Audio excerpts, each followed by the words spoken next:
امن، سعد، انم، لبنہ اور سنبل. اوکے. تو میں چاہتی ہوں آپ لوگ سب ذرا تھوڑا پارٹیسپیٹ کریں.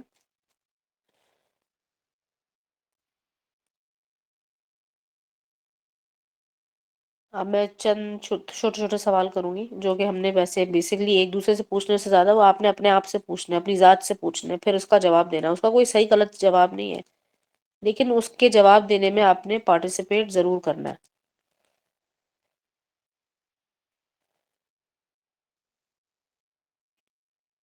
اچھا جی. اعوذ باللہ من الشیطان الرجیم، بسم اللہ الرحمن الرحیم. اعوذ باللہ العظیم بوجہ الکریم وسلطان القدیم من الشیطان الرجیم.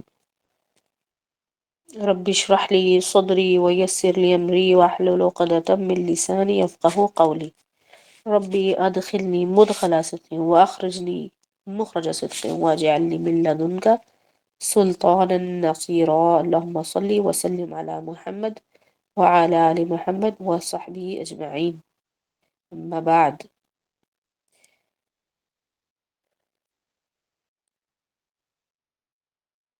ہم لوگوں نے پچھلے سیشن میں کچھ چیزیں ڈسکس کی تھی ہلکی پھلکی. اس ڈسکشن کی روشنی میں آپ لوگوں کو کیا لگتا ہے کہ یہ جو رقیہ ہے یا منزل کا پڑھنا یا کسی بھی شیطانی اثر کو اتارنے کے لیے جو بھی پڑھا جاتا ہے یا کوئی بھی کام کیا جاتا ہے ایز اے مسلم یا مسلم کلچر میں جو کام بھی کیے جاتے ہیں،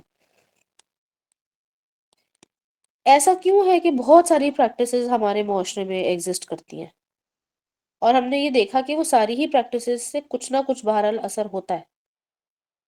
ایسا کیوں ہے ہمارے معاشرے میں، یا پھر اس میں کیا حقیقت ہے؟ آپ لوگوں کو کیا لگتا ہے؟ اگر ایک چیز اگر مرچیں لگا کر بھی نظر اتر رہی ہے تو پھر اتنی لمبی چوڑی قرآن کی آیتیں اور سورتیں یا دعائیں پڑھنے کی کیا ضرورت ہے؟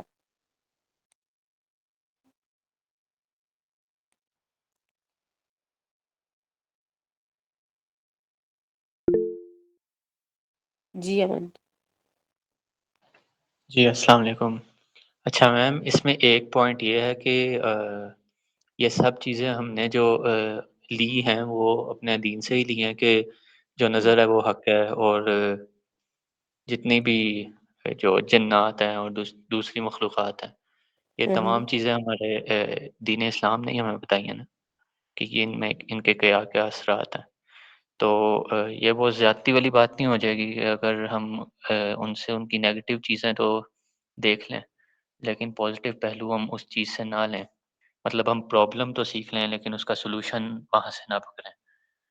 تو ہماری اکثر غلطی یہی ہوتی ہے کہ ہم پرابلم آئیڈینٹیفائی کر لیتے ہیں، لیکن جو اس کا سلوشن ہے اس کو وہاں سے آئیڈینٹیفائی نہیں کرتے جہاں سے ہم نے پرابلم دیکھی ہے. تو یہ چیز میرے ٹیچر نے ہی بتائی تھی مجھے، ایک سیشن میں نے سنی تھی کہ جہاں سے ہم پرابلم کو دیکھتے ہیں وہیں ہاں پہ اس کا سولوشن بھی ہوتا ہے. تو بالکل. جیسے ہمیں حدیث سے پتہ چلا کہ نظر حق ہے، تو اسی نظر کو توڑنے کا حدیث میں دعائیں بھی بتائی گئی ہیں. تو لیکن مسئلہ یہ ہے کہ ہم وہ نظر حق والی بات تو لے لیتے ہیں، لیکن جو اس کی علاج ہے اس کے لیے پھر ہم وہ مرچوں کا سہارا اور دوسری چیزوں کا سہارا لیتے ہیں. تو میرے خیال سے یہ زیادتی والی بات ہے کہ ہم مسئلہ تو ایک جگہ سے پکڑ لیں لیکن اس کا حل نہ وہاں سے پکڑیں. ایک پوائنٹ تو یہ ہے. صحیح ہے.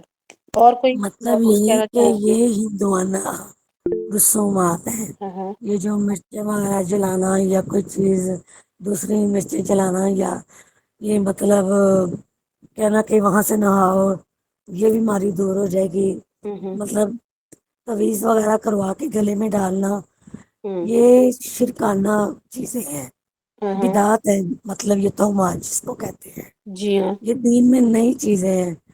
اور یہ چیزیں مسلمانوں نے غیر مسلموں سے سیکھی کہ یہ ہمارے دین میں اس طرح کی کوئی چیز نہیں. اگر قرآن کو دیکھا جائے نا، قرآن کی روشنی میں، تو اس میں ہمیں ہر قسم کی شفا کی دعائیں، جادو کی دعائیں، اتنی آیات ہیں اس میں کہ ہمیں کسی اور چیز کی ضرورت ہی نہیں، تو یہ لیکن مسئلہ کیوں آ رہا ہے پھر بھی ہمیں؟ یہ جہالت ہے، یہ انسان کو شیطان اکساتا ہے صحیح ہے. کہ تم یہ کام کرو، اس سے یہ ہو جائے گا، ایک نے دوسرے کو بتائی، دوسرے نے تیسرے کو بتائی، اس طرح یہ توہمات اور بدعات پھیلتی جاتی ہے. صحیح. تو جو لوگ اصل چیز ہے نا، جس طرح مطلب اب رقیہ کہتے ہیں اور دم بھی جس کو کہتے ہیں آپ کہہ لیں، تو یہ چیز کی بجائے نا، یہ عام جن لوگوں میں جہالت زیادہ ہے، پھر وہ یہ دوسری چیزوں کی طرف بھاگتے ہیں. لیکن جو اپنے مطلب قرآن کا پکا پڑھنے والا ہے، ترجمہ جو اس کے غور و فکر کرنے والا ہے، تو وہ چیزیں تو یہ کبھی بھی نہیں میرے خیال میں بنے گا. اس لیے کہتے ہیں شاید ان میں اتنی سوچ یا پختگی نہیں ہے، اس لیے یہ کام دوسرے ہوتے ہیں میرے نظریے کے مطابق. صحیح ہے، ایسے ہی پختگی تو نہیں ہے، یہ بات آپ کی درست ہے. اچھا جی، یہاں پر آج 2 ایجنڈاز ہیں، اور ساتھ جو سوال آپ کو میں نے پوچھا تھا نا، وہ اناؤنسمنٹ وہ تھی ایمولیٹس کے بارے میں، تعویذ کے بارے میں اور پھونکنے کے بارے میں. آج مجھے جو ہے وہ ڈسکس کرنا تھا. اس سے پہلے میں آپ لوگوں کو بتاتی ہوں کہ رقیہ کو سیکھنا جو ہے وہ کیوں ضروری ہے. پچھلے سیشن میں نے آپ لوگوں سے رسول اللہ صلی اللہ علیہ وسلم کی ایک صحیح حدیث شیئر کی، جس میں کہ رسول اللہ صلی اللہ علیہ وسلم نے بیان کیا ہمارے لیے. مفہوم اس کا یہ ہے کہ بہترین رقیہ وہ ہوتا ہے جو تم خود پر کرتے ہو. ایک بات. اب دوسری حدیث پر آتے ہیں. اب ایک اور حدیث ملتی ہے جس کے متن اور اس کی روایت اور راوی اور کسی چیز میں اختلاف نہیں، کوئی پرابلم نہیں ہے، لیکن وہ اٹ سیلف، وہ جو اس کے اندر بات بتائی گئی ہے وہ بہت ہی کنفیوزنگ بات ہے. بات کیا ہے؟ رسول اللہ صلی اللہ علیہ وسلم نے فرمایا کہ تم میں سے وہ لوگ جو کہ رقیہ کی کھوج نہیں لگاتے، یا رقیہ نہیں مانگتے، رقیہ کا سوال نہیں کرتے، وہ اللہ سبحانہ تعالیٰ کے 70,000 وہ لوگ جن کو اللہ کے عرش کا سایہ نصیب ہوگا، ان لوگوں میں آئیں گے قیامت کے دن. یا پھر آپ کہہ سکتے ہیں، غور سے سنیے گا، بہت ہی نازک بات بتا رہی ہوں میں آپ لوگوں کو. تو ہم تو ایسا کہتے ہیں، لیکن ہمیں سوچنا چاہیے کہ یہ حدیث کے برعکس اس طرح سے کچھ کہا جا سکتا ہے. تو اس کا دوسرا مطلب یہ نکلا کہ وہ لوگ جو رقیہ پڑھتے ہیں یا رقیہ کرتے ہیں، تو اس کا مطلب ہوا کہ وہ اللہ سبحانہ تعالیٰ کی کسی خاص رحمت کے حقدار نہیں ہیں. اور اگر رقیہ رسول اللہ صلی اللہ علیہ وسلم نے خود کہہ دیا کہ ایک درست طریقہ کار ہے اور اس کا اثر بھی ہوتا ہے، اور پھر اس کا طریقہ بھی بتا دیا گیا، ایک نہیں کئی طریقے بتا دیے گئے، جبکہ جبریل امین علیہ السلام خود آ کر، پچھلی دفعہ تو آپ لوگوں کو جو دعا بتائی تھی وہ ایک چھوٹی سی دعا تھی، اور دیگر دعائیں بھی انہوں نے سکھائی ہیں جو آج ہم نے مارننگ کے سیشن میں بھی کی تھی. تو پھر یہ چیز ایسے کیوں کہ بھئی وہ 70,000 لوگوں کی لیے جو خاص رحمت اللہ کی نازل ہوگی قیامت کے دن، وہ لوگ اس میں نہیں آئیں گے. اس کا مقصد یہ ہے، وہ پھر دوسری اسی حدیث سے، جو پہلی حدیث آپ سے شیئر کی تھی، اس حدیث کا تعلق اس سے بن جاتا ہے جا کر، کہ آپ نے کسی سے نہیں کہا کہ رقیہ کرو، آپ نے اپنا رقیہ اس کی بجائے خود کر لیا. اور رقیہ سے مراد ہر طرح کا رقیہ، یہ حساب کتاب استخارہ سب میں نے لاسٹ سیشن میں آپ لوگ کو سمجھائے تھے. اور اس کے علاوہ اور کوئی بھی واٹ ایور دیگر جو طریقہ کار ہوتا ہے علاج کا، ان سب کے بارے میں بات ہو رہی ہے. اب آپ ذرا اس کو ایک دوسرے اینگل سے دیکھیں، ٹھیک ہے؟ ایسپیکٹ آپ چینج کر لیں، یعنی کہ آپ شیشے کے سامنے جب کھڑے ہوتے ہیں، سامنے سے دیکھتے ہیں، لیفٹ سائڈ سے دیکھتے ہیں، رائٹ سائڈ سے دیکھتے ہیں، پھر آپ جو ہے وہ شیشے کو ذرا اوپر کر کے دیکھتے ہیں کہ میں اوپر سے کیسے نظر آ رہا ہوں، تھوڑا سا نیچے کر کے دیکھتے ہیں کہ میرے جوتے یا عبایا جو کچھ بھی میں نے پہنا ہے وہ کس طریقے سے میرا لک آ رہا ہے، بالوں کا سائڈ سے کیا لک آ رہا ہے، ہر چیز دیکھتے ہیں نا. تو اس اصل میں یہ کام ہمیں اپنے قرآن، اپنے دین اور شریعت کے ساتھ کرنا چاہیے. بہرحال کہنے کا مقصد یہ ہوا کہ جس کو ذرا دوسرا ایسپیکٹ سے دیکھیں، تو اس کا دوسرا ایسپیکٹ یہ بنے گا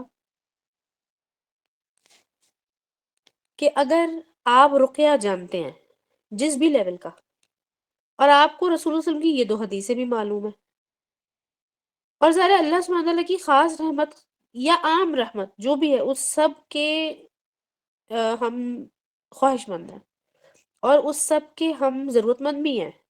ہم تو اللہ سبحانہ لگے ربی انی لما انزلت الی من خیر فقیر، جو بھی خیر اللہ کی طرف سے نازل ہو ہم تو اس کے فقیر ہیں. تو وہ جو شخص ان 2 حدیثوں کو جانتا ہوگا وہ کیا کرے گا؟ وہ اپنے مسلمان بھائی کو بجائے یہ کہ وہ اس سے کہے کہ تم میرا رقیہ کر دو، وہ خود اٹھ کر دے گا. یا آپ کو پتہ لگے گا اچھا بیمار ہے، چلو بھائی میرے پاس اس کا آئل میں نے پڑا ہوا ہے، پانی میں نے پڑا ہوا ہے، ہم ان کو بھی دے دیتے ہیں، جا کر عیادت بھی کرائیں، وہ پانی پڑا ہوا بھی دے آئیں، یا خود جا کر اگر کر سکتے ہیں تو کر لیں. آئل دے سکتے ہیں آئل دے دیں. کلونجی، جیسے آج ہم نے صبح کے سیشن میں بات کی تھی، کلونجی اگر آپ پڑی ہوئی ہے رکھی ہوئی وہ دے دیجئے. لیکن آپ یہ دیکھیں کہ اگر آپ یہ والا طریقہ کار رائج کرتے ہیں معاشرے میں تو یہ جو اسلامی بھائی والی جو بھائی چارگی ہے یہ چیز کیا ہوگی؟ یہ پروان چڑھے گی نا. اب مسئلہ یہ ہے کہ آج کل اس سے پہلے کہ ہم اس کلچر کو عام کرتے، حالانکہ یہ کب سے کلچر ہے، 1400 سال سے زیادہ ہو گیا نا، یہ ہونا چاہیے تھا نا ہمارے پاس.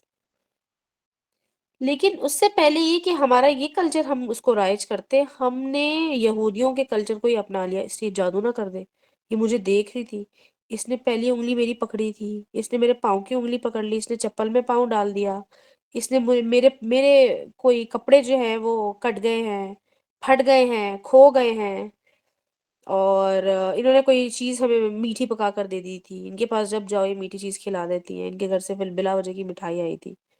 اس قسم کی باتیں ٹھیک ہے، ان میں واقعی سچائی تو ہے، لیکن مسئلہ یہ تھا کہ اگر ہم رقیہ کو عام کر دیتے تو ہم ان چیزوں سے ڈرتے نہیں.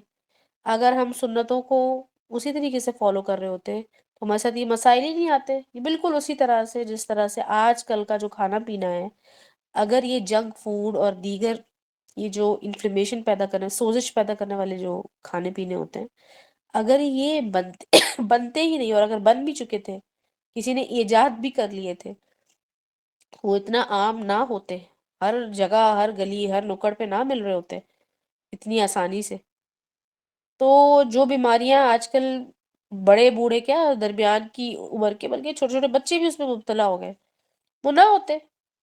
آپ اگر نیوٹریشس ہیلدی فریش فوڈ کھا رہے ہوتے، اگر ہوم میڈ نہیں بھی ہوتا، آپ سمجھ لیں کہ بھئی کمرشلی میڈ ہی ہوتا، لیکن اس کے باوجود نیوٹریشس تو ہو سکتا تھا نا، اس میں بھی تو وہ پیسے ہی لے رہے ہیں. لیکن بالکل اسی طرح سے ہمارے ساتھ یہاں رقیہ کے معاملے میں بھی یہی ہوا.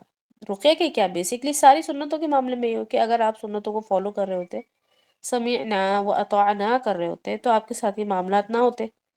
اب کیا ہے کہ قوت مدافعت بھی خراب ہو چکی ہوئی ہے اور بیماریاں بھی زیادہ بڑھ چکی ہوئی ہیں. تو امیونٹی تو ویسے ہی لو ہو چکی ہے، اوپر سے بیماریاں بھی ایسی ایسی آ گئی ہیں جو کہ آپ نے کبھی نام سنا نہیں ہوگا، دیکھا نہیں ہوگا، پتہ نہیں ہوگا کہ یہ پہلے تو نہیں تھی. بالکل اسی طرح سے روحانی بیماریاں یا شیطانی بیماریاں بہت، جیسے کہ آپ نے دیکھا نہیں پچھلے دنوں یا پچھلے کچھ کوئی تقریباً 10 سال میں، صرف اور صرف 10 سال میں اس کینسر کی بیماری کا اتنا زیادہ نعوذ باللہ ٹرینڈ ہو گیا ہے، اتنا زیادہ ہو گیا ہے کہ حیرت ہوتی ہے سن کر. پہلے تو اس لفظ کو کوئی کہتا بھی نہیں تھا مجھ سے، یہ اتنی بری بیماری سمجھی جاتی تھی، اور یہ اب اتنی بری بیماری ہر جگہ پھیل رہی ہے. کوئی بات ہی نہیں ہے، اچانک سے کسی کا بھی ڈائگنوسس ہو جاتا ہے. اور اللہ معاف کر، اللہ سبحانہ تعالیٰ ہر شخص کو اس سے بچائے جو اس تکلیف سے گزرا ہے یا گزر چکا ہے یا گزر رہا ہے. اللہ سبحانہ تعالیٰ اس کو اس سے بچا کر رکھے، اپنی خاص رحمت اور اپنا خاص فضل نازل فرمائے ان لوگوں پر، اور جو بچے ہوئے اللہ تعالیٰ ان کو بچا کر رکھے، اور ہمارے کسی گناہ کی پکڑ نہ ہو اس دنیا میں. اللہ تعالیٰ درگزر فرمائے اپنی رحمت کے ذریعے سے. لیکن آپ ان ساری چیزوں پر غور کریں. اب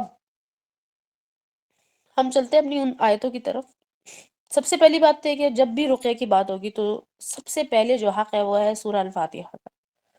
دوسرا معوذتین جو آئے ہی اسی مقصد کے لیے، ٹھیک ہے، تو اس لیے دوسرے نمبر پر ان دونوں کو بھی ڈسکس کریں گے، اس کو سمجھیں گے.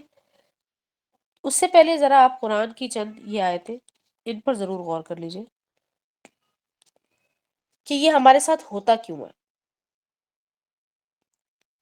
اچھا، ویسے تو قرآن میں متعدد آیتیں یا آیتوں کے کچھ حصے ایسے ہیں جو کہ اس چیز کو بہت واضح طور پر کلیئر کرتے ہیں کہ یہ کیوں ہمارے ساتھ ہو جاتا ہے۔ کیا اللہ سبحانہ تعالیٰ نہیں جانتے کہ کوئی شخص خدا نہ خواستہ ہمارے اوپر جادو کر رہا ہے؟ کیا اللہ سبحانہ تعالیٰ نہیں جانتے کہ کوئی شخص ہمیں بری نظر سے دیکھ رہا ہے، یا ہماری کسی اچھی چیز کو وہ اپنی آنکھوں سے اور اپنی غلط نیت سے خراب کرنا چاہتا ہے یا ڈسٹروائے کرنا چاہتا ہے، ہمیں برباد ہوتا دیکھنا چاہتا ہے، نعوذ باللہ؟ کیا اللہ سبحانہ تعالیٰ نہیں جانتے؟ پھر اللہ تعالیٰ اس کو کیسے ہونے دیتے ہیں؟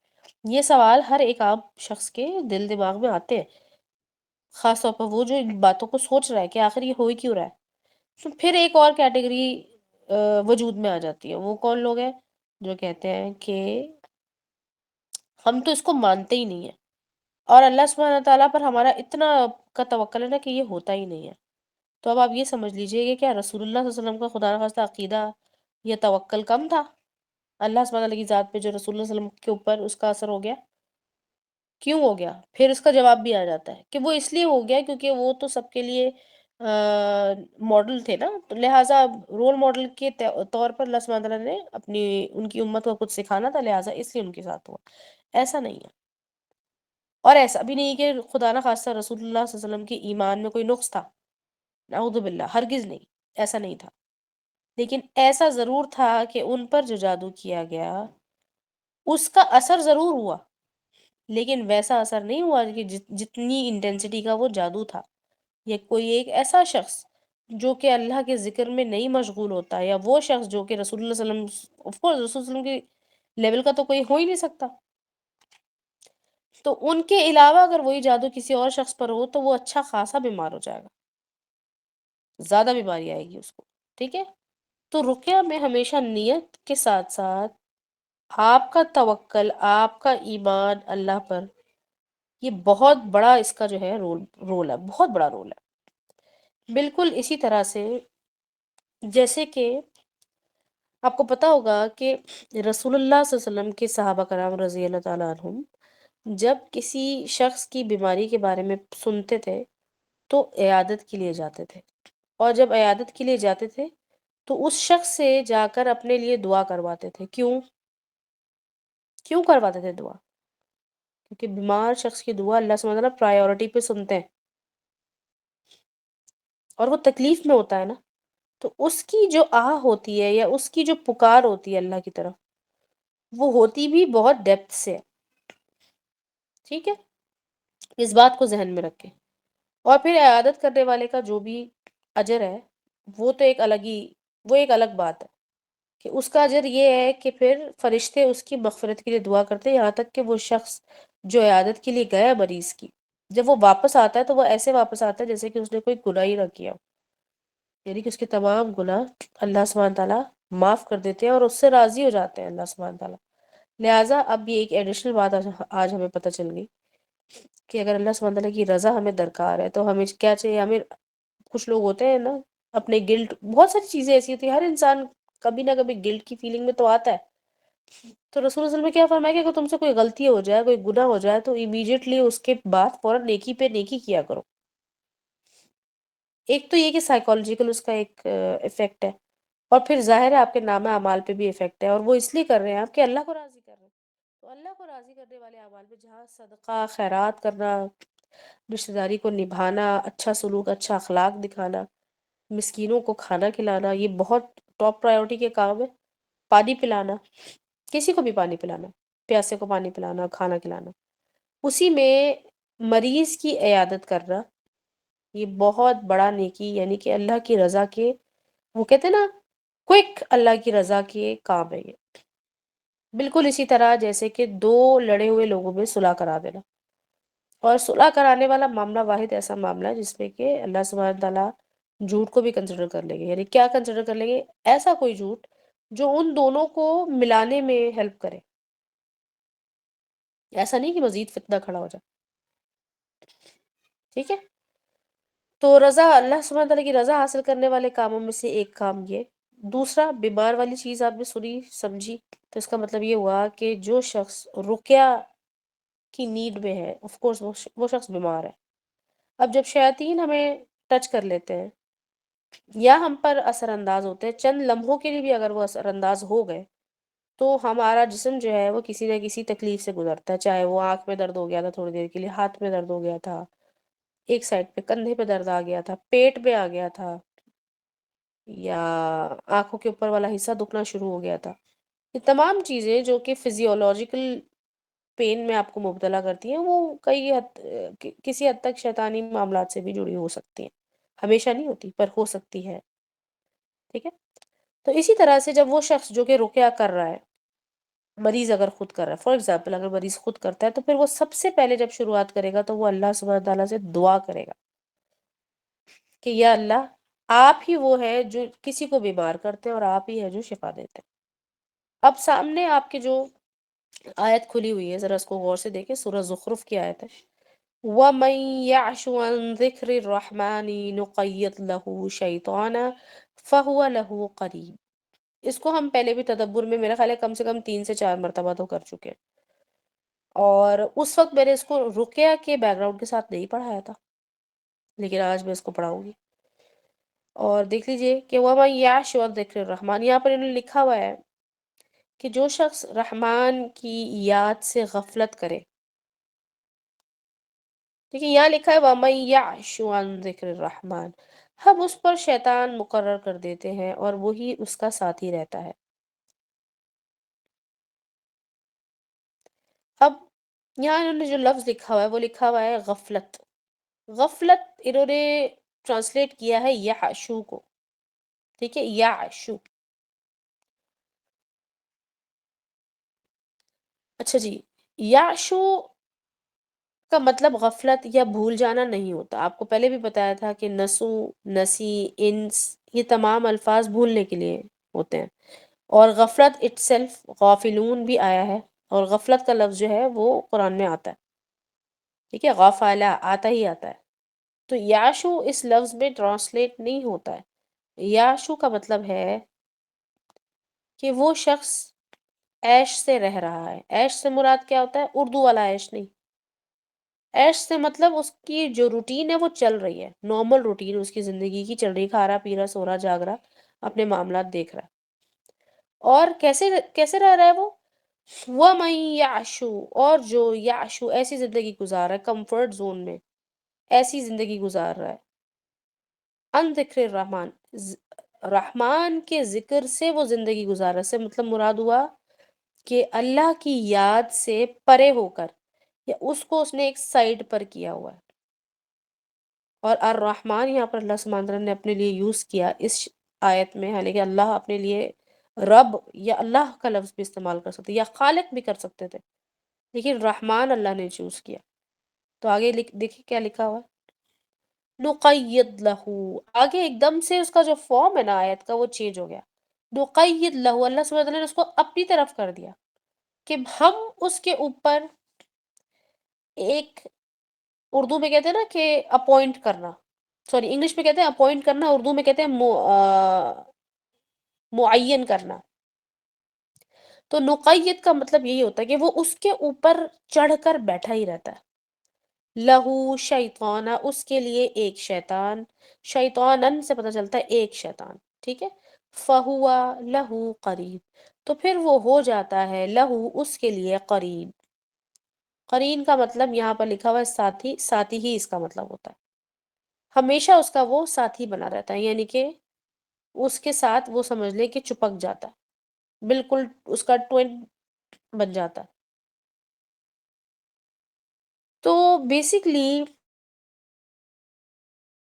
روحانی بیماری، جسمانی بیماری اگر ہم پر آتی ہے تو یہ بیسیکلی ہماری اپنی ہی کوئی حرکت ہوتی ہے، ہماری اپنی ہی کوئی غفلت ہوتی ہے.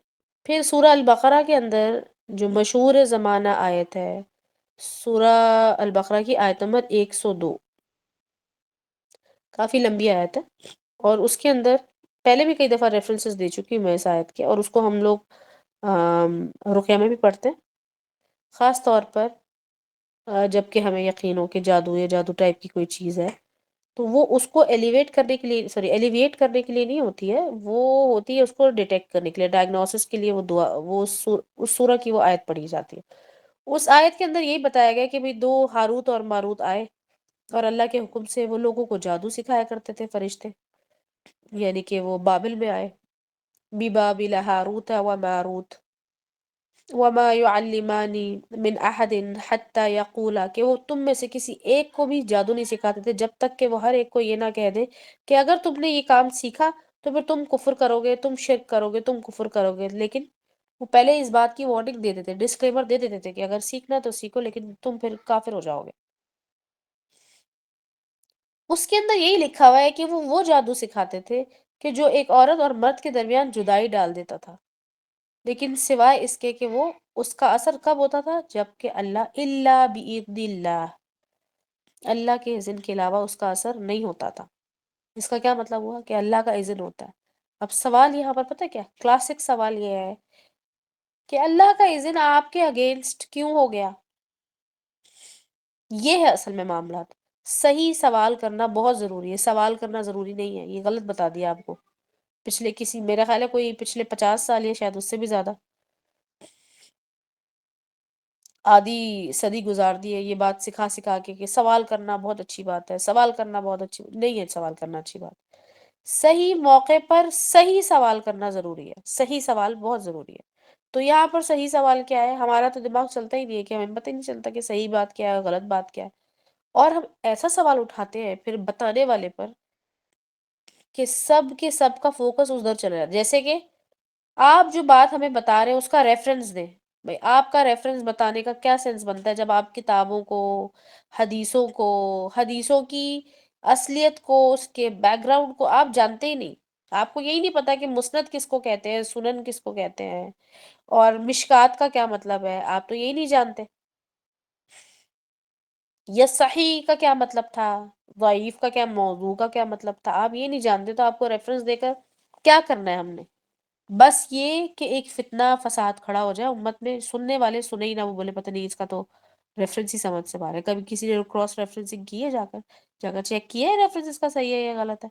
کیا آپ کو یہ پتا ہے کہ کتابوں کے اپنے نمبر اور ہوتے ہیں اور انٹرنیشنل نمبرنگ اور ہوتی ہے؟ انٹرنیشنل نمبرنگ آف دا احادیث از انٹائرلی ڈفرنٹ جو کتاب کے اندر لکھی ہوتی ہے. تو یہ تو کوئی نہیں جانتا. یہ تو وہی جانتا جو اسٹوڈنٹ آف دین ہوگا یا اسٹوڈنٹ آف حدیث ہوگا، وہی جانتا ہوگا. تو لوگ کیا کرتے ہیں؟ ایسا سوال، غلط سوال کرتے ہیں اور اس کے نتیجے میں نقصان ہو جاتا ہے سننے والوں کا. لہٰذا صحیح سوال کیا بنا؟ جیسے کہ ابھی کا ٹاپک ہے تو صحیح سوال یہ بنا کہ آخر اللہ کا اذن میرے خلاف کیوں چلا گیا؟ اور اذن اللہ کا کیا ہوتا ہے؟ اللہ کی اجازت. اوکے، اللہ کا اوکے کیوں آیا میرے اگینسٹ؟ یہ سوال بنتا ہے. اوکے کیوں آیا؟ یہ اس لیے آپ کے سامنے یہ آیت لکھی ہوئی ہے اور آپ دیکھ لیں. اور یہ بتدریج اسی طرح سے اپلائی ہوگی. اور یاد رکھیے گا کہ میں آپ کو تفسیر نہیں بتا رہی. میں ہمیشہ ڈسکلیمر دیتی ہوں اپنے تمام قرآن سے ریلیٹڈ ایکسپلینیشنز پہ کہ میں تفسیر نہیں کرواتی، نہ میں کرتی ہوں. میں صرف اور صرف تدبر کی طرف انکلائنڈ ہوں اور میں تدبر ہی کروانے کی کوشش کرتی ہوں. تو آپ دیکھ لیجئے کہ آپ کے سامنے جو آیت لکھی ہوئی ہے اس میں بتدریج اسی طریقے سے اپلائی ہوگا. کیسے؟ یعنی کہ سب سے پہلے اگر آپ نے فرض کچھ چھوڑا ہے، واجبات اور فرائض میں سے کچھ چھوڑا ہے، تو پھر وہ اسی انٹینسٹی کے ساتھ اتنے ہی لیول کا شیطان آپ کے اوپر اللہ سبحانہ وتعالیٰ اپوائنٹ کر دیں گے.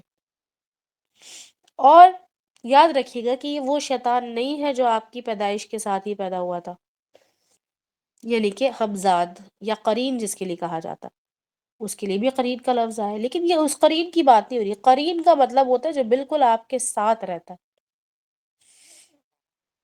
بالکل چپک کر. who belongs to you. لہٰذا اگر نوافل، اذکار اور دیگر چیزوں کی بات ہوگی تو پھر وہ اسی طریقے سے انٹینسٹی اس کی کم یا زیادہ ہوتی جائے گی. ٹھیک ہے؟ اس سے جان چھڑانے کا کیا طریقہ ہے؟ رقیہ. اور اس کو فیل کرنے کا کیا طریقہ ہے کہ آپ کو بھاری پن محسوس ہونے لگے گا. فار ایگزامپل کچھ لوگ ہیں جو کہ جمعے کی نماز بڑی بھاری بھرکم لگتی ہے ان کو، حالانکہ ہوتی کیا ہے؟ صرف 2 فرض ہوتے ہیں. کچھ لوگ ہیں جن کو فجر کی نماز بہت مشکل لگتی ہے، حالانکہ وہ کیا ہوتا ہے؟ 2 فرض ہوتے ہیں. بس اٹھنا ہے اللہ کے لیے، اور آپ دیکھیں دنیا آخرت کی آپ کے لیے کامیابی، لیکن وہ اٹھا نہیں جاتا. اس کے بارے میں کیا فرماتے ہیں علماء؟ امام ابن القیم رحمہ اللہ کہتے ہیں کہ یہ تمہارے گناہ ہے جس کی وجہ سے تم اٹھ نہیں سکتے. وہ گناہ جو ہے وزن کی طرح، زنجیروں کی طرح تمہارے پیروں میں، تمہارے جسم میں جکڑا دیے جاتے ہیں کہ تمہیں وہ بستر سے اٹھنے نہیں دیتے فجر میں. تو اس کا اینٹی روٹ کیا بنے گا؟ استغفار. ٹھیک ہے، استغفار کو یاد رکھیے. پھر ایک اور بھی چیز ہوتی ہے فجر کی نماز کے لیے، میں آپ کو بتا رہی ہوں کیونکہ ہم رقیہ سمجھنے کی کوشش کر رہے ہیں. رقیہ سے ریلیٹڈ جو مریض ہوتے ہیں اکثر انہیں بھی یہ تکلیف محسوس ہوتی ہے،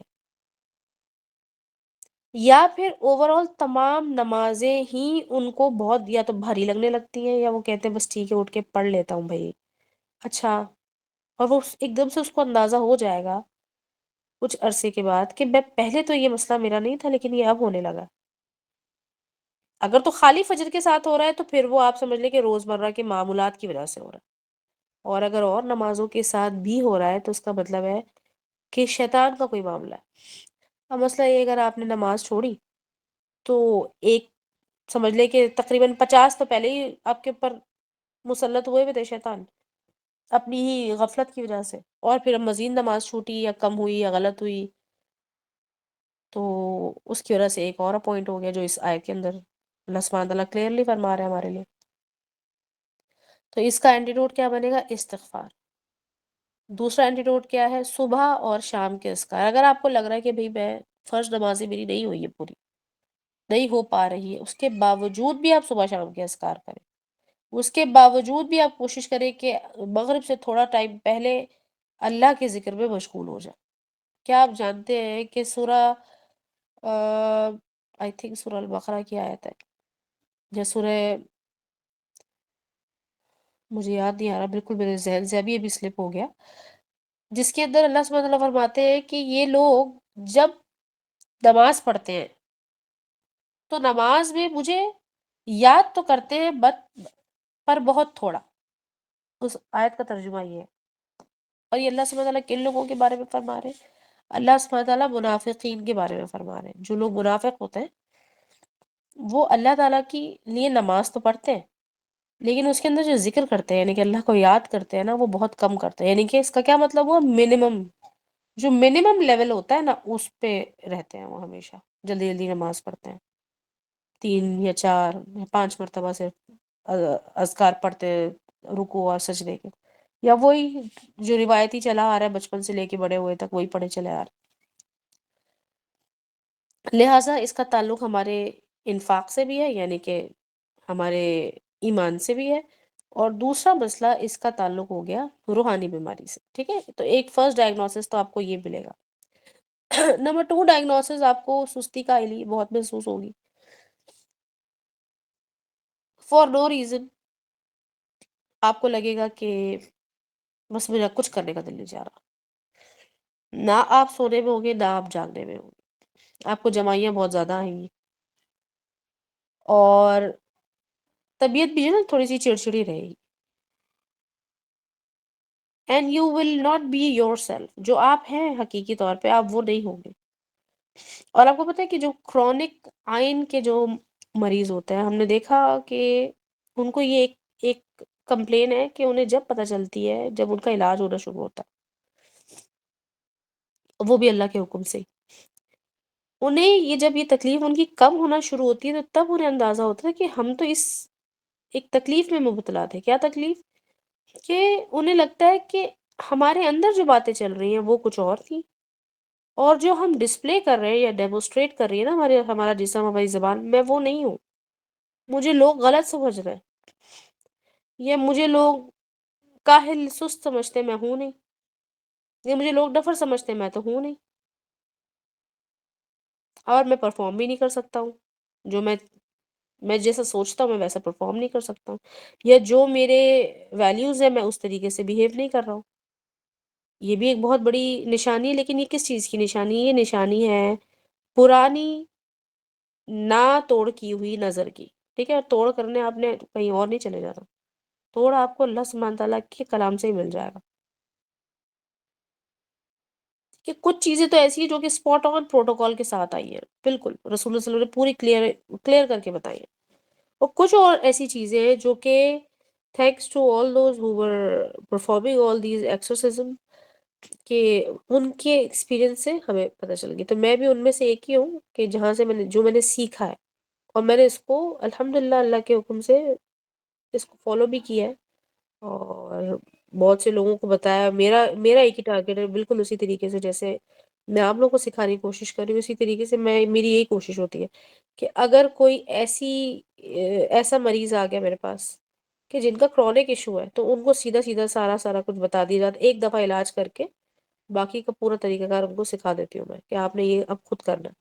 کیونکہ آپ کا ساری عمر نہیں کیا جا سکتا. آپ کے جو کام ہے وہ تو ایسے ہی ہے کہ آپ کے اوپر پھر مسلط ہو جائے گا، کیونکہ آپ کا تو راستہ پتہ لگ گیا شیطان کو. وہ تو آئے گا، بار بار وزٹ کرے گا، سوائے ان لوگوں کے جن کے اوپر جادو جنات کا مسئلہ ہو جاتا ہے. وہ پھر ایک دفعہ اگر پراپر طریقے سے علاج ہو گیا تو پھر وہ بچ جاتے ہیں اس سے، کیونکہ یہ چیز اتنی کامن نہیں ہے نا، یہ بار بار ہو نہیں سکتی، اتنا آسان نہیں ہے. لیکن میں پھر بتا رہی ہوں کہ صبح اور شام کے اذکار کے بارے میں آپ کو پتہ ہے کہ روایتوں میں کیا لکھا ہے، کہ صبح اور شام کے اذکار کے بارے میں شیوخ کہتے ہیں کہ یہ ایسی حالت ہے کہ ایک مسلمان ایک جنگ کے میدان میں نہتا چلا جائے، بغیر کسی ساز اور سامان کے، بغیر کسی تیاری، بغیر کسی ہتھیار کے چلا جائے. اور میدان جنگ میں جنگ بھی ہو رہی ہے، یعنی کہ ایکٹیویٹی تو ہو رہی ہے وہاں. اب چاہے گا، یعنی کہ اللہ کا حکم ہوا تو وہ بچ کر نکل آئے گا، تو اس کا کوئی نقصان نہیں ہوگا. اور اگر اللہ نے چاہا تو ہو سکتا ہے اس کا ہاتھ کٹ جائے، کان کٹ جائے، انگلیاں کٹ جائیں، پیر کٹ جائے، اس کا جسمانی نقصان ہو جائے، اور ہو سکتا ہے کہ جان سے ہی چلا جائے. یہ انہوں نے اگزامپل دی ہے صبح اور شام کے اذکار کو نہ کرنے والے لوگوں کے لیے. وہ نہیں جو ہیبیچولی کرتے ہیں اور کبھی کبھار رہ گیا ان کا یا بھول گئے، وہ لوگ جو ہیبیچولی کرتے ہی نہیں، ان کی بات ہو رہی ہے. ٹھیک ہے، تو صبح شام کے اذکار آپ کے بہترین پروٹیکشن ہے. اچھا جی، آپ دیکھیے گا صبح اور شام کے اذکار میں آپ کو بہت واضح طور پر معوذتین ضرور ملیں گے. معوذتین کا مطلب ہے معوذتین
کی بات بند ہو گئی آواز کو.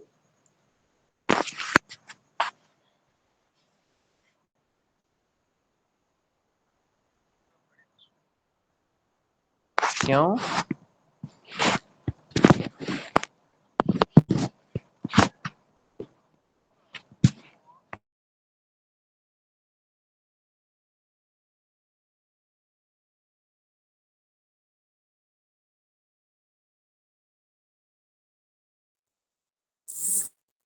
تو آیت الکرسی جو ہے وہ ایک بہت ہی پاورفل رقیہ یا بہت ہی پاورفل حصار ہے بیسکلی. اور رقیہ نہیں میں کہوں گی، رقیہ کا مطلب یہ ہے کہ کوئی چیز ہو گئی ہے اور اب اس کو ہٹانا ہے. لیکن آیت الکرسی جو ہے نا حفاظت کا کام کرتی ہے، پروٹیکشن کا کام کرتی ہے، یعنی کہ ابھی کوئی مسئلہ ہوا نہیں ہے اس سے پہلے کا کام وہ کرے گی. اسی لیے آپ نے اکثر سنا ہوگا کہ رقیہ میں آیت الکرسی انکلوڈ اس لیے ہوتی ہے کہ آیت الکرسی پڑھنے سے مزید اٹیک نہیں ہوتا. جتنا ہوا ہے نا بس اس کو اب کیور کرنا ہے، اور جتنا ہوا ہے اس کو کیور کرنے کے لیے سورہ الفاتحہ کا استعمال کیا جاتا ہے، اور اس کے علاوہ معوذتین سورہ فلق اور سورہ ناس. پھر سورہ اخلاص اس لیے ایڈ کر دی جاتی ہے کیونکہ سورہ اخلاص کا جو امپیکٹ ہے وہ اللہ سبحانہ تعالیٰ، آپ کو پتہ ہے کہ اللہ سبحانہ تعالیٰ کی وحدانیت کے بارے میں وہ سورہ ہے. تو اللہ سبحانہ تعالیٰ کی ذات کو اس سورہ کے ذریعے سے پکارنا، یہ ایک بہت پاورفل پکار بن جاتی ہے، یعنی کہ بہت پاورفل دعا بن جاتی ہے. دعا کا مطلب کیا ہوتا ہے؟ پکار. ٹھیک ہے. اچھا جی، اب ذرا یہ دوسری آیت ساتھ شیئر کیجیے گا، دوسری آیت بھی جو تھی ہمارے ساتھ سورہ حشر کی.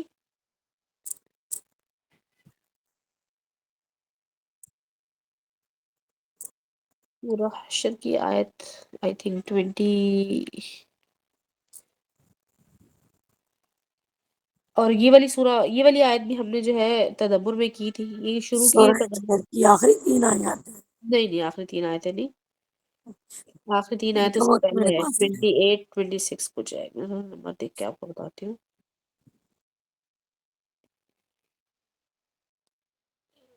ہاں جی، آیت نمبر 19، سوری، آیت نمبر 19. وَلَا تَكُونُوا كَالَّذِينَ نَسُوا اللَّهَ فَأَنسَاهُمْ أَنفُسَهُمْ أُولَٰئِكَ هُمُ الْفَاسِقُونَ.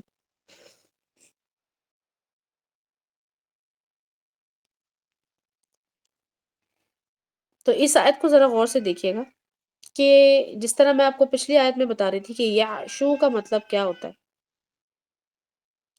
تو یہاں پر جو الفاظ استعمال کیے گئے وہ آگے آپ کے سامنے نسو اور انسا.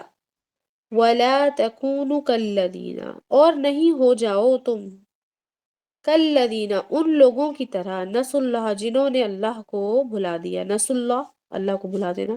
فانساہم انفسہم، تو اس نے بھلا دیا ان کو، اپنی ذات کے لیے بھلا دیا، یعنی کہ اپنی ذات کو وہ بھول گئے. کس نے بھلوا دیا؟ اللہ نے. اولئک هم الفاسقون، اور یہ کون لوگ ہیں؟ وہی ہیں جو فاسق ہیں. یعنی کہ انہوں نے فاسقون، یہ فاسقون تھے، یہ پہلے سے فاسق تھے، فسق کرنے والے تھے، کھلے عام گناہ کیا کرتے تھے. کون سے گناہ؟ چھوٹے بڑے تمام طرح کے گناہ، خاص طور پر چھوٹے بہت سارے گناہ، جس کی وجہ سے اللہ سبحانہ تعالیٰ کو یہ بھول جاتے تھے، اور اس کے نتیجے میں اللہ نے ان کے ساتھ ایسا معاذرہ کر دیا کہ یہ اپنی ذات کو ہی بھول جاتے ہیں. ٹھیک ہے، تو اس کا ریزن کیا بنا؟ گناہ. گناہ کی وجہ سے انسان اللہ کو بھولتا ہے، اور اس کا نتیجہ یہ نکلتا ہے، یعنی کہ ایک سائیکل ہے، ویشس سائیکل کی طرح چلتا رہتا ہے. تم نے گناہ کیا، گناہ کی وجہ سے تم اللہ سے دور ہو گئے، اللہ کے ذکر کو بھول گئے، غفلت میں پڑ گئے. غفلت کی نتیجہ اللہ نے یہ دیا کہ تم مزید اللہ کو بھول جاؤ، بلکہ اپنی ذات کو ہی بھول جاؤ. اور اس سائیکل میں اب آپ اپنی ذات کو بھول گئے، آپ مزید گناہ کر رہے ہیں. پھر اس کے نتیجے میں پھر سے آپ اللہ کو بھول رہے ہیں، پھر اللہ کے بھولنے کے نتیجے میں اپنی ذات کو بھول رہے ہیں، یعنی کہ یہ سائیکل چلتا ہی چلا جا رہا ہے. اس کا کیا مطلب ہوا؟ اس کا مطلب یہ ہوا کہ جب آپ اپنی ذات کو بھولتے ہیں وہ آپ کے گناہوں کا نتیجہ ہوتا ہے. لہٰذا استغفار، دوبارہ سے استغفار آ گیا. استغفار بہت زیادہ کرنا ہے آپ نے. استغفار پچھلے، کرنٹ اور آگے آنے والے دنوں تمام کے لیے ہوتا ہے. ہر دن ہر معاملے کے نیکی کی توفیق کے لیے استغفار ہوتا ہے. ٹھیک ہے. اچھا جی، اب ایک آیت ہے قرآن کی، سورہ نور کی آیت ہے. سورہ نور کی ان آیتوں میں اللہ سبحانہ تعالیٰ نے فرمایا ہے کہ تم شیطان کے نقش قدم پر نہ چلنا. ٹھیک ہے، اس بات کو ذرا غور سے سنیے گا. میں آپ لوگوں کے سامنے بلکہ کوشش کروں گی کہ اس کا نمبر بتا دوں. بیسیکلی کچھ اتفاقی ایسا ہو گیا کہ یہ جو آیت ہے یہ ہمیں شیئر کرنی تھی اینڈ آف ٹائمز کے جو ہمارے سیشنز ہیں اس کے اندر بھی یہی کرنا تھا، کیونکہ جو ڈاکیومنٹری چل رہی ہے اس کے اندر بھی یہی سب دکھایا جا رہا، بتایا جا رہا کہ شیطان کے نقش قدم پر چلتے چلتے لوگ کہاں سے کہاں پہنچ جا رہے ہیں۔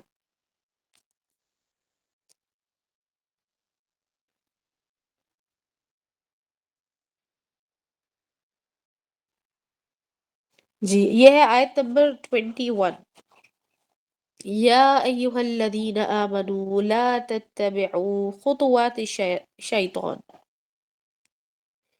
ومن يتبع خطوات الشيطان فإنه يأمر بالفحشاء والمنكر ولولا فضل الله عليكم ورحمته ما زكى منكم من أحد أبدا ولكن الله يزكي من يشاء والله سميع عليم۔ کہ اے وہ لوگو جو ایمان والے ہو یا ایمان لے آئے ہو، لا تتبعوا اتباع نہ کرو خطوات شیطان، شیطان کے نقش قدم کی۔ خطوات جو ہے شیطان کے قدموں کو نہیں کہتے، شیطان کے قدموں کے نشان کو کہتے ہیں، ٹھیک ہے؟ کیونکہ لکھا ہوا ہے خطوات شیطان تو لہٰذا شیطان انکلوڈ ہو گیا، ادروائز خطوات کا مطلب ہوتا ہے ٹریسز۔ انگلش میں بہت بڑا زبردست مجھے یہ لفظ لگتا ہے کہ انگلش میں اس کو اگر میں ٹرانسلیٹ کروں نا تو بنے گا ٹریسز۔ جیسے کہ ہم کہتے ہیں نا فاسلز، فاسلز کیا ہوتا ہے؟ ہزاروں سال پرانے کسی چیز کے آثار نظر آتے ہیں، یا جس کو کہتے ہیں نا آثار قدیمہ۔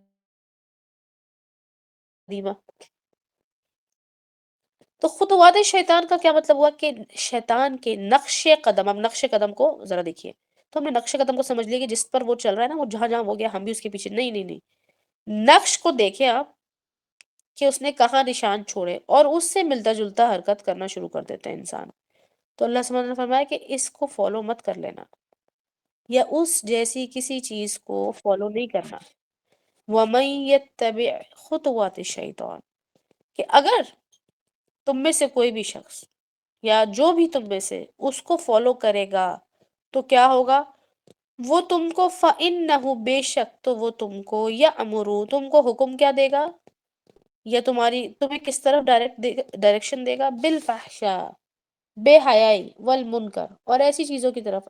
بے حیائی اور والمنکر کا مطلب ہوتا ہے وہ چیزیں جن کو اللہ نے منع کیا ہے، انکار شدہ چیزیں، ممنوع معاملات۔ اور ولولا فضل اللہ علیکم ورحمتہ ما زکا منکم من احد ابدا، اور اگر اللہ کا فضل و کرم تم پر نہ ہوتا تو تم میں سے کوئی کبھی بھی پاک صاف نہ ہوتا۔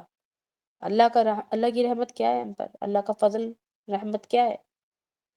استغفار، اللہ کی توبہ، اللہ کی طرف ہم پلٹے تو اللہ تعالیٰ ہمیں پاک کر دیتے ہیں۔ جب آپ اپنی اصلاح کرتے ہیں اللہ آپ کو پاک کر دیتے ہیں۔ لہٰذا پہلے میں اس آیت کو کمپلیٹ کر دیتی ہوں ذرا۔ تو تم میں سے کوئی بھی پاک صاف نہ ہوتا، لیکن اللہ تعالیٰ جسے پاک کرنا چاہے کر دیتا ہے۔ یہاں لکھا نا لیکن اللہ یزکی من یشاء، یعنی کہ اللہ جس کو چاہے اس کو پاک کر دیتا ہے۔ واللہ سمیع علیم، بے شک اللہ سبحانہ تعالیٰ سننے اور جاننے والا ہے۔ اس کا مطلب یہ ہے کہ میں رقیہ کے زمرے میں آپ کو یہ سمجھانا چاہ رہی ہوں کہ جب اللہ سبحانہ تعالیٰ کسی کے لیے خیر چاہتے ہیں تو رقیہ کے ذریعے اسے ہیل کر دیتے ہیں۔ اور رقیہ کیا ہے؟ بیسیکلی قرآن، اللہ کا ذکر، دعائیں۔ تو آپ سنت کے قریب ہو جاتے ہیں۔ آپ کو اس علاج کا پہلا پروٹوکول یہی بتایا جا رہا ہے کہ آپ نے سنتوں سے اور قریب ہو جانا ہے، اور پھر جب اس کے ذریعے سے آپ کو ہیلنگ ملے گی، یعنی کہ آپ کی طبیعت میں بہتری آئے گی، تو ظاہر سی بات ہے آپ اس چیز کو پکڑ کر رکھیں گے پھر جس چیز سے آپ کو فائدہ ہو رہا ہے۔ تو کبھی کبھار ایسا ہوتا ہے کہ یہ بھی اللہ سبحانہ تعالیٰ کا ایک طریقہ ہوتا ہے اپنے بندے کو اپنی طرف واپس بلا لینے کا، کہ میری طرف واپس آ جاؤ۔ لیکن ہم نے جب شیطان کے کسی نقش قدم کو فالو کرنے کی کوشش کی ہوتی ہے، جیسے کہ غفلت، جیسے کہ وقت کا ضائع کرنا، جیسے کہ اپنی عقل، اپنے وقت کو، اپنی انرجی کو غلط چیز میں استعمال کرنا، یا پھر وہ معاملات یا وہ چیزیں، وہ ریسورسز جو اللہ سبحانہ تعالیٰ نے ہمیں دی ہوئی ہیں، جیسے کہ phone, laptop, TV, wifi, internet, اس طرح کی دیگر چیزیں، ہماری گاڑی، باہر گھومنے پھرنے کی جو فیسلٹیز ہیں، ان تمام چیزوں کو جب ہم یوز کرتے ہیں تو ہم یوز کرنے کی بجائے ان کو اب یوز کر لیتے ہیں.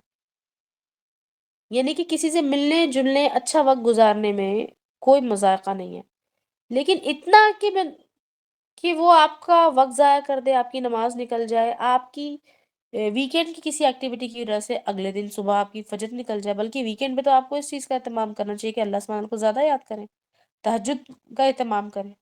آپ کو پتہ ہے بڑی حیران کن بات ہے کہ جب یہاں رقیہ سینٹر میں مریض جاتے ہیں نا، تو ان کو نمازوں کی پابندی کرنے کی اتنی سخت تاکید کی جاتی ہے، یہاں تک کہ ان کو تہجد میں پڑھنے کے لیے کہا جاتا، اٹھنے کے لیے کہا جاتا ہے. حالانکہ ایک شخص ہے جو کہ مریض ہے، اس سے عام نماز ہی نہیں پڑھی جا رہی ہے، لیکن وہ اس بات پر سختی سے وہ کہتے ہیں کہ اس پر عمل کرانا ہے. اگر تم چاہتے ہو کہ ہم تمہارا علاج کریں تو تم ہماری اس طرح سے مدد کرو، یعنی کہ تم اپنا نمازوں کے ذریعے اپنی تقویت حاصل کرو، اور ہم جو ہے تمہیں دعاؤں اور صورتوں کے، قرآن کے ذریعے سے، اللہ کے کلام کے ذریعے سے، اور وہ دیگر ہربس جو رسول اللہ صلی اللہ علیہ وسلم کی طرف سے ہمیں پتہ چلتی ہے کہ ان میں کچھ اثرات ہیں پازیٹیوٹی کے، رقیہ کے اثرات ہیں، تو ان کو یوز کرنا. ٹھیک ہے. اچھا جی، اب ہم آتے ہیں، ہمارا ٹاپک ہے پھونکنا سے مراد. میں نے آپ کو بتایا پھونکنا جو ہے پچھلے سیشن میں آپ کو سکھایا تھا، تو اس پھونکنے میں یاد رکھیے گا یہ جو پوائنٹ اپنے پاس ضرور نوٹ کر لیجیے گا.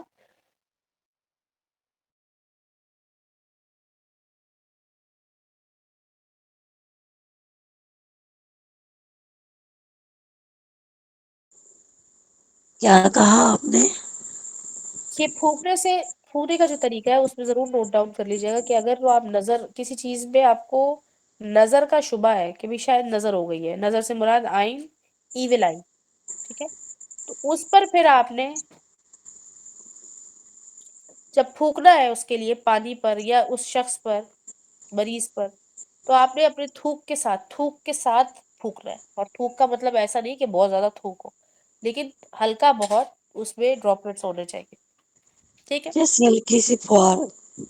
ہاں ہلکا سا، ہاں جی بالکل. سر. اور اس کا ٹریس کہنا چاہیے یا اس کا ثبوت ہمیں ملتا کہاں سے؟ ہمیں ملتا ہے کہ رسول اللہ صلی اللہ علیہ وسلم نے جو ہمیں نماز کے وقت پہ سکھائی ہے نا دعا، کہ اگر شیطان تمہیں وسوسہ تمہارے دل میں ڈالے، تمہارے سینے میں، تمہیں دل میں، تمہارے ذہن میں الگ الگ خیال آنا شروع ہو جائے نماز کے وقت، فوکس تمہارا خراب ہو جائے، ہمیں رسول اللہ صلی اللہ علیہ وسلم نے دعا سکھائی کہ اعوذ باللہ السمیع العلیم من الشیطان الرجیم من ہمزہ ونفخہ ونفثہ. اور پھر کہا کہ لیفٹ سائڈ پر تھوک دینا، دھتکار دے رہا ہے یعنی کہ شیطان کو. بالکل اسی طرح سے برا خواب دیکھنے کے بعد اس کو زائل کرنے کا بھی یہی طریقہ ہے. ٹھیک ہے. زائل کرنے کا کیا مطلب ہے؟ زائل مطلب یہ کہ اس کے اثرات، اس کو آپ نے نیوٹرل کر دیا.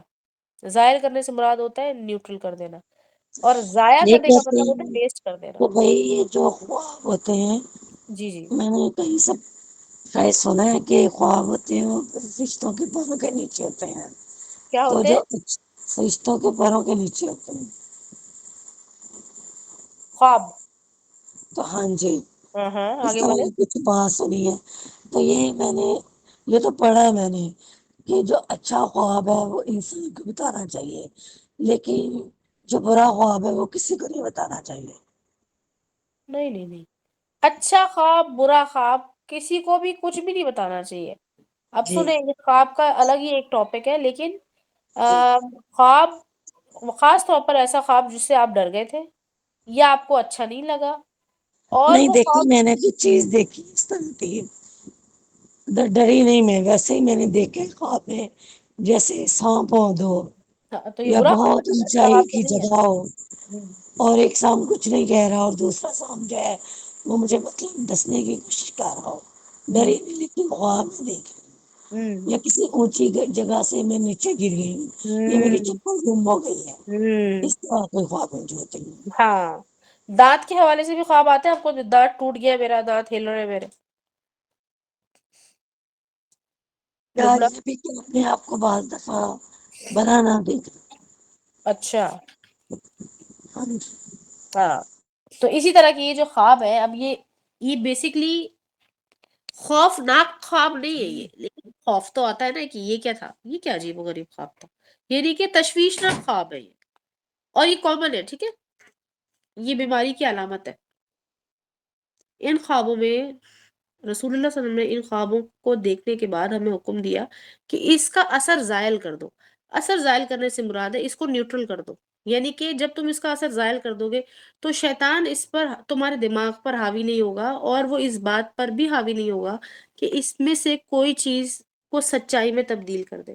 تو اس کا کیا مطلب ہوا؟ اس کا مطلب ہے اس کے پاس اس قسم کی کوئی نہ کوئی طاقت تو ہے کہ وہ کچھ نہ کچھ مینوپولیٹ کر دیتا ہے. اور یہ بھی جو اینڈ آف ٹائم کے اندر جو ہم آپ کو ڈاکیومنٹری دکھا رہے ہیں، اس کے ذریعے آپ دیکھیں، آپ کو یہ تمام چیزیں سمجھ میں آئیں گی کہ یہ کیسے کام کرتا ہے کہ کسی کے خواب اور خیال کو وہ سچ کر دیتا ہے. کیسے کر دیتا ہے؟ اللہ نے اس کو اتنی بہرحال طاقت دی ہے.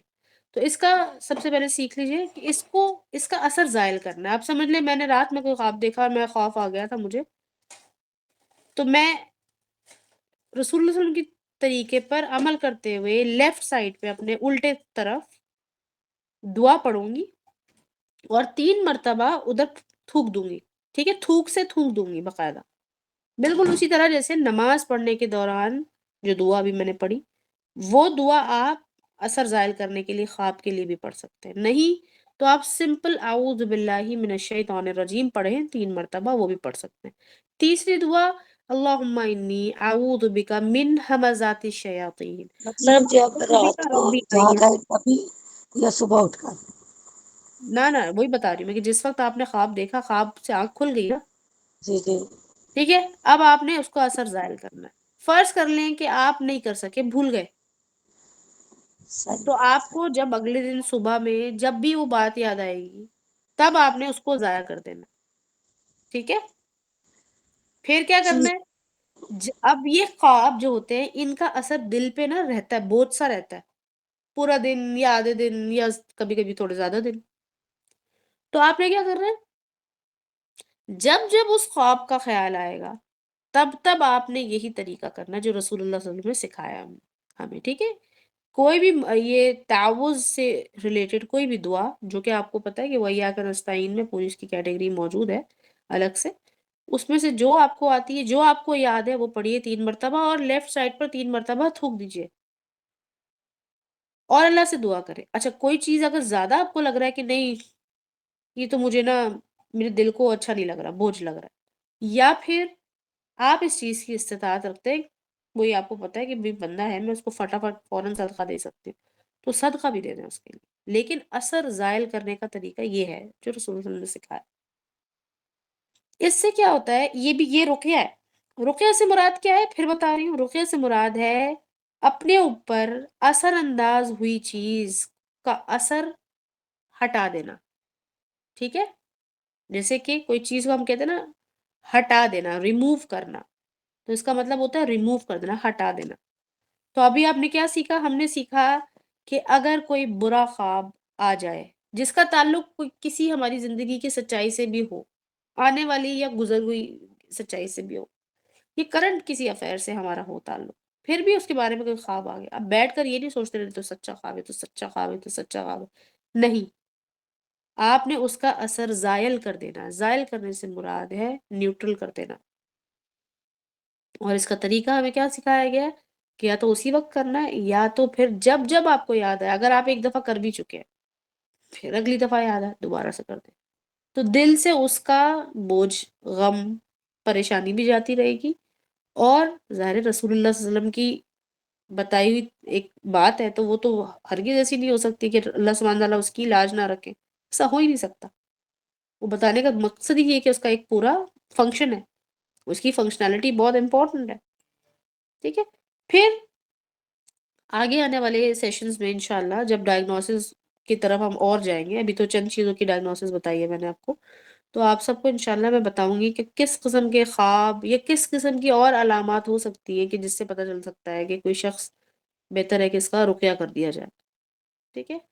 اچھا، رقیہ کا ہرگز یہ مطلب نہیں ہے، یاد رکھیے گا، جو آج کے سیشن کا جو ٹیک اوے نمبر 1 ہے نا، موسٹ امپورٹنٹ، وہ یہ ہے کہ رقیہ کا مطلب ہرگز یہ نہیں ہے کہ آپ میڈیکل ٹریٹمنٹ ہرگز نہیں لیں گے. ایسا نہیں، میڈیکل ٹریٹمنٹ بھی لیں گے آپ، کیونکہ اب آپ کا جو جسم ہے وہ فزیکلی بھی بیمار ہو گیا. جیسے کہ بخار اگر آپ کو ہو گیا، اکثر تو ایسا ہی ہوتا ہے کہ بخار ہو گیا اور خدا نہ خاصا کسی کی نظر کی وجہ سے بخار ہو گیا، تو پھر اس کا نظر کا طریقہ کار جو بھی ہوتا ہے وہ اگر کیا جائے تو پھر وہ بخار چلا جاتا ہے. لیکن فار دیٹ ٹائم آپ کو تو پیراڈول لینی پڑے گی، ٹائلینول لینی پڑے گی، کوئی پیراسیٹامول یا کوئی بھی ایسیٹامینوفین لینی پڑے گی آپ کو.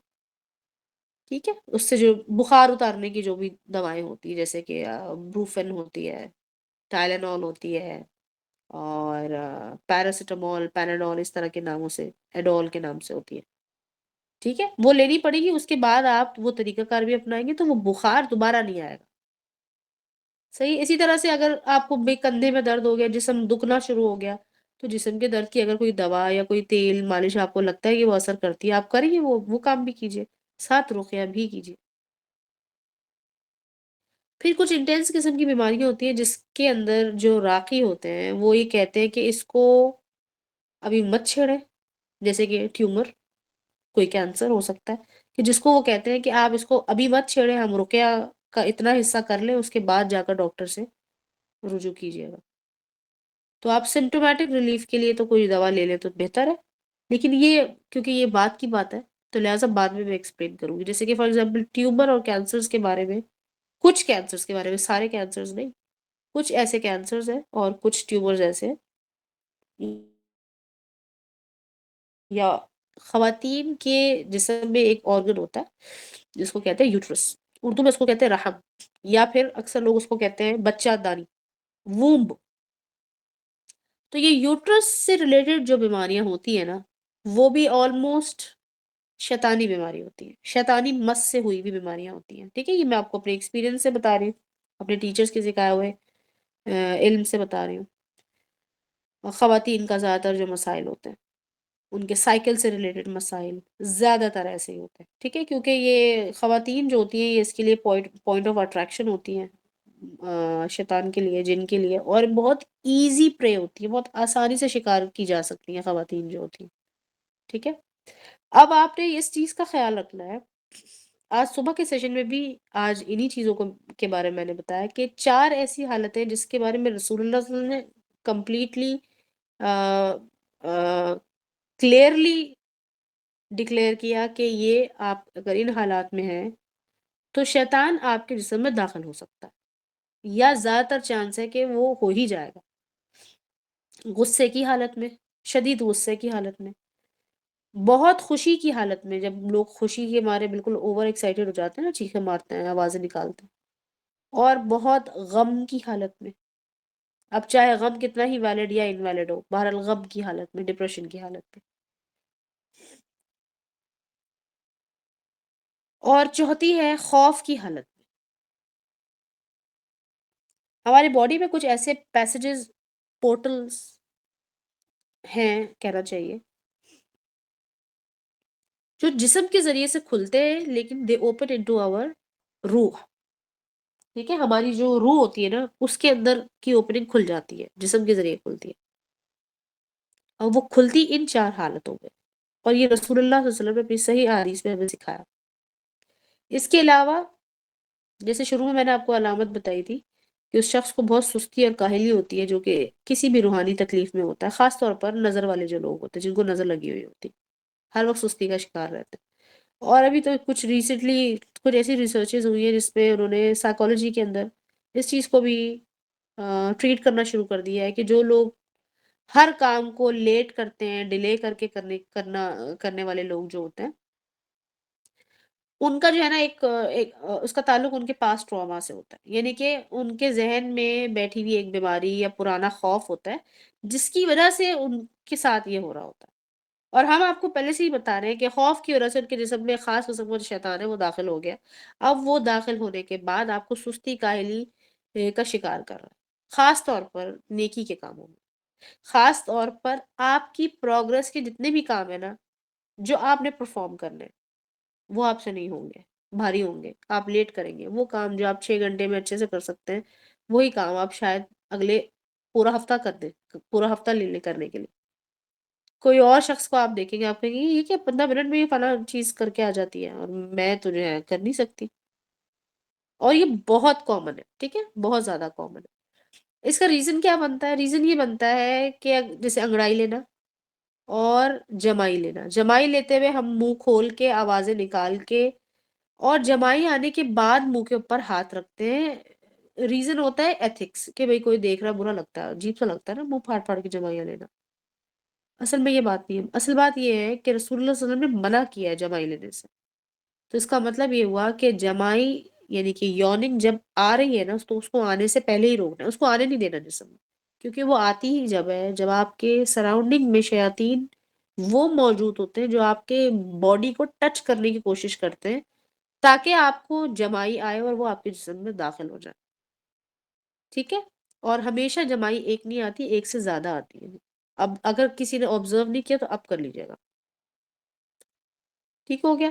اچھا، اب دوسری چیز جو آئی تھنک مجھے لگتا ہے صبح میں مینشن کرنا بھول گئی ہوں، کیونکہ وہ میرے پوائنٹس میں مارک ہی نہیں ہوئی ہے، تو آئی ایم شیور کہ یہ میں نے پھر نہیں کیا ہے صبح مینشن جمائی کے بارے میں۔ تو اب دیکھیے گا کہ جمائی جب آ رہی ہوتی ہے نا کسی ایک شخص کو، دوسرے کو بھی آنے لگ جاتی ہے، یعنی کہ ایک ہی گیدرنگ میں بیٹھے ہوئے کم سے کم 2 سے 3 لوگوں کو جمائی ضرور آئے گی۔ اور جمائی کا تعلق، پلیز پلیز، جمائی کا تعلق نیند سے نہیں ہوتا، جمائی کے آنے کا تعلق تھکن سے ہو سکتا ہے، لیکن جمائی کا تعلق نیند سے نہیں ہوتا۔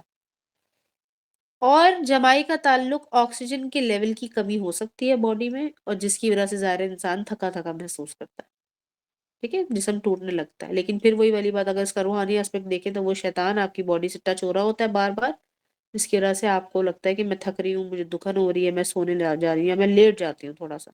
بہت آکورڈ ٹائمنگز میں بھی کبھی کبھار ایسا ہوتا ہے۔ اچھا، اس کا ایک سمپل سا علاج ہے۔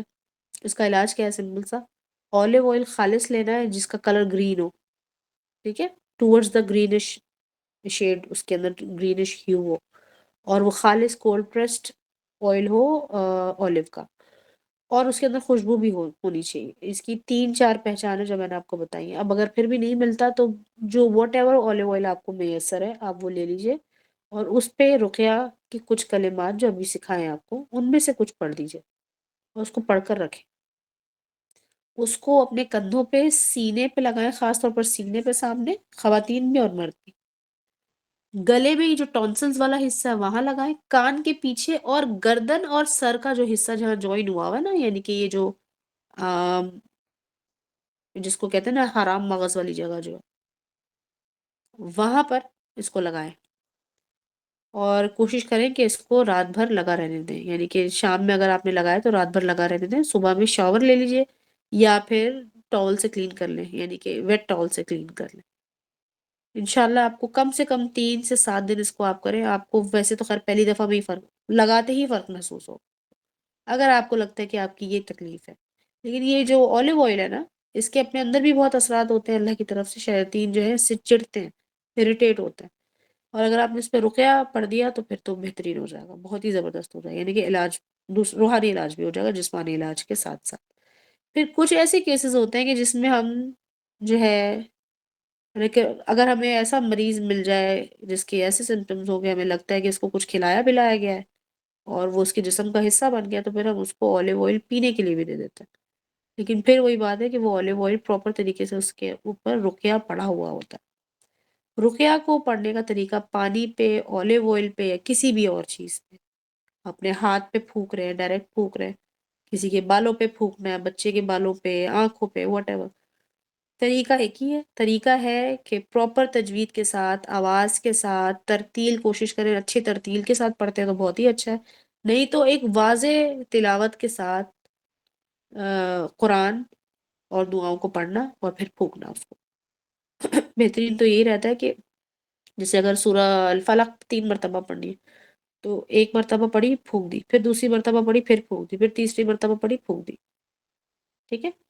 اچھا، رقیہ میں ایک مجرب طریقہ کار جو ہمیں ملا جس کی کچھ روایات بھی ملتی ہیں، لیکن کیونکہ وہ روایت ہمارے پاس اس کا ثبوت اتنا واضح طور پر ہے نہیں، تو صرف آپ کو طریقہ میں بتا دیتی ہوں۔ طریقہ یہ رہتا ہے کہ سورہ الفلق اور سورہ ناس اگر آپ نے پڑھنی ہے پانی کے اوپر، تو آپ کیسے پڑھیں گے؟ بسم اللہ الرحمن الرحیم، اعوذ باللہ، بسم اللہ پڑھنے کے بعد سورہ الفلق سے شروع کی، سورہ الفلق کو اینڈ تک پڑھا اور پھونک دیا پانی پہ آواز کے ساتھ، پھر بسم اللہ پڑھ کے نیکسٹ سورہ پڑھیں گے، سورہ ناس پڑھیں گے، اینڈ تک پڑھیں گے، پھر پھونک دیں گے۔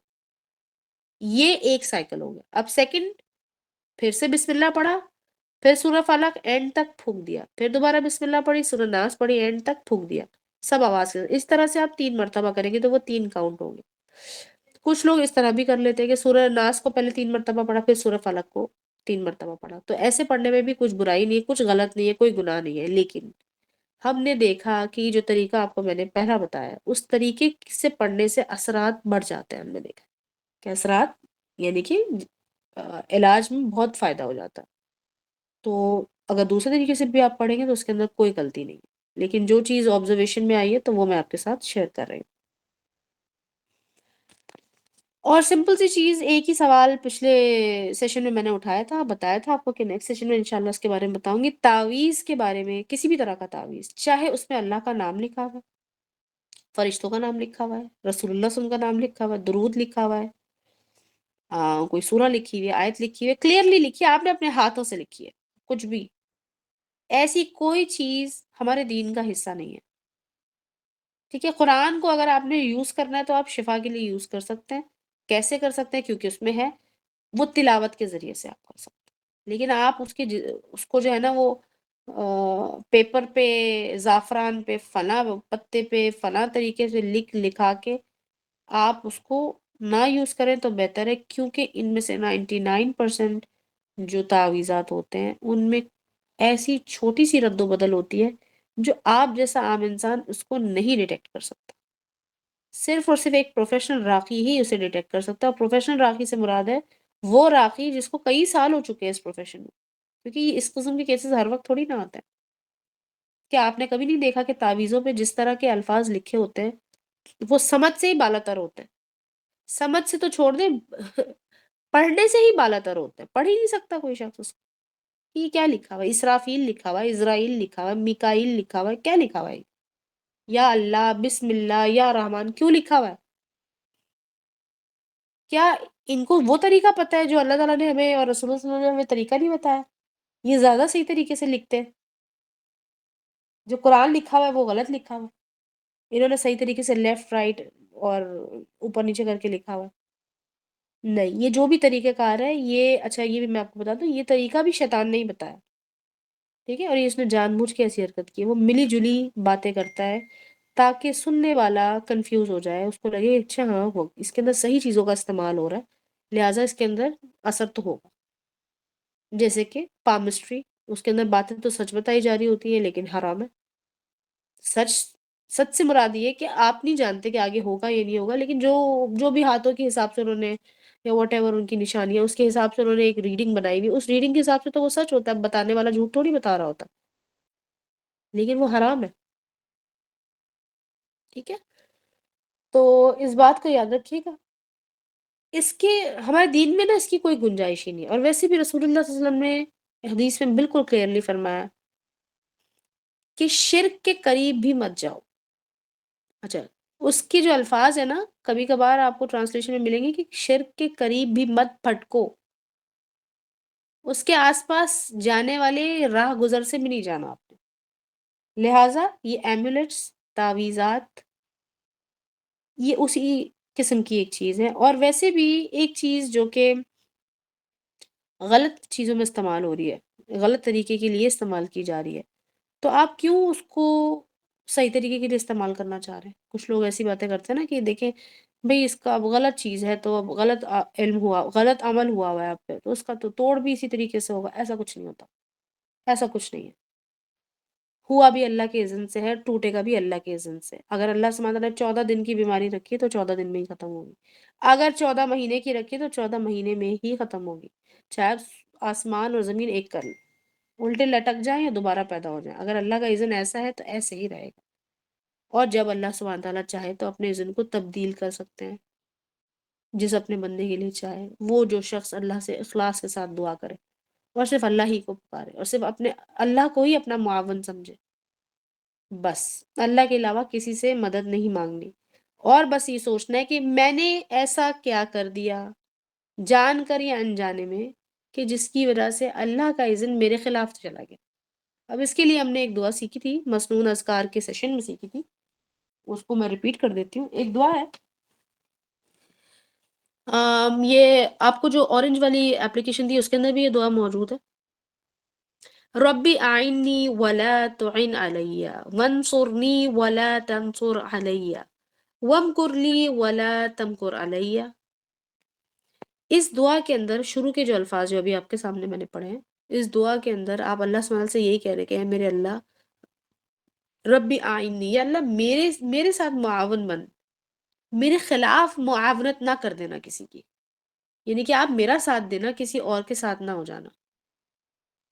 ربی اعنی ولا تعن علی وانصرنی ولا تنصر علی، یا اللہ میری مدد کرنا، میری نصرت کرنا، میری اسپیشل ہیلپ کرنا، بلکہ میرے خلاف کسی اور کی اسپیشل ہیلپ نہ کر دینا۔ بھئی ایسا بھی تو ہو سکتا ہے نا، کوئی آپ نے کسی کے ساتھ کوئی زیادتی کر دی ہو، یا آپ سے انجانے میں ہو گئی ہو، یا کوئی اور شخص ہے وہ اس قسم کی کوئی دعا یا کوئی کام کر رہا ہے، اس کے لیے بھی آپ دعا کریں کہ یا اللہ آپ میرے خلاف نہ کسی کی مدد کر دینا۔ پھر وَمْكُرْ لِي وَلَا تَمْكُرْ عَلَيَّ، کہ یا اللہ میرے لیے پلان بنانا، یا میرے پلان میں میرے ساتھ شامل ہونا، میرے خلاف جہاں پہ بھی کوئی پلان ہو رہا ہے نا، اس پلان کا حصہ آپ مت بن جانا۔ حصے سے مراد یہ کہ اس پلان کرنے والوں میں ان کو آپ فیسیلیٹیٹ نہ کر دینا، یہ مطلب ہے۔ پھر اسی طرح سے اسی زمرے میں یا اسی سے ریلیٹڈ کچھ دعائیں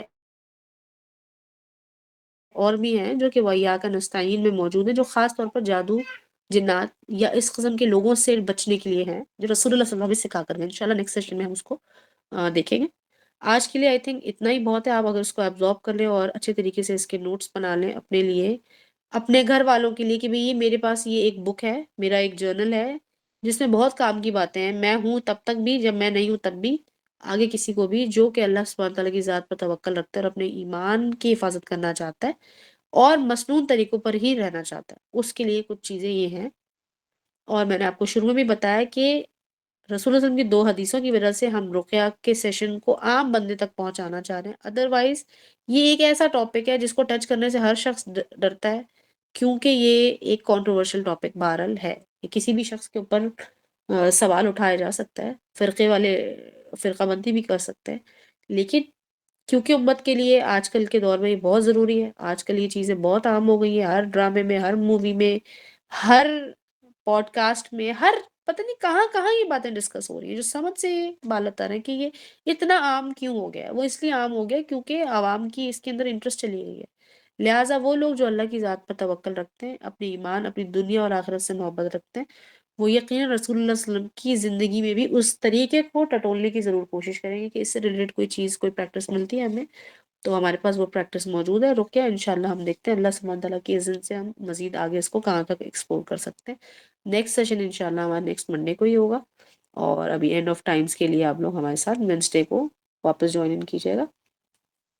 سبحانک اللہم و بحمدک، نشہد ان لا الہ الا انت، نستغفرک و نتوب الیک۔ السلام علیکم و رحمۃ اللہ وبرکاتہ۔ وعلیکم السلام۔